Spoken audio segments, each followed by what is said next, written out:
c'est vrai qu'il y a une question qui revient et que c'est les proches de Fabien m'ont envoyé. Il me demande de vous demander pourquoi il a eu une peine si longue de 20 ans, Oui. réduite à 16 ans et 8 mois pour bonne conduite. Alors, on a parlé de la durée de la peine tout à l'heure. La situation géographique de la Turquie fait que le trafic de produits stupéfiants est pénalisé de manière très dure. Oui. C'est une obligation parce que nous sommes sur les voies de trafic internationaux. C'est ce que vous nous avez dit tout à l'heure. Oui. Oui. Donc, ce détenu, ayant peut-être à la suite d'une erreur, on ne sait pas, apparemment commandé une grande quantité de ce produit, n'a pas pu convaincre les tribunaux que cette énorme quantité était pour sa consommation personnelle.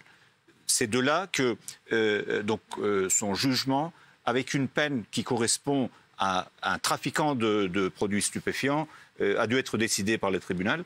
Mais je ne connais pas les détails du jugement. Le sujet dont nous avons parlé, c'est sa demande de transfèrement. Justement, on va en reparler dans un instant, mais est-ce qu'il est victime, on l'a vu hier, il est victime de violences en prison à cause de sa religion ou de son orientation sexuelle?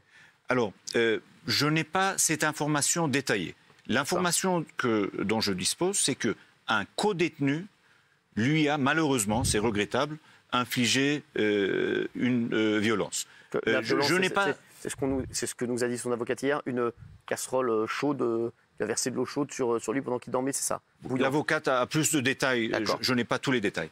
Mais, et donc je ne sais pas non plus exactement quelles étaient les motivations du co-détenu. L'essentiel, c'est que... il a été transféré dans une autre prison. Le co-détenu a dû rendre des comptes et a reçu une peine pour cette violence. Et donc, M. Azoulay a été transféré dans une autre prison où il est beaucoup plus isolé.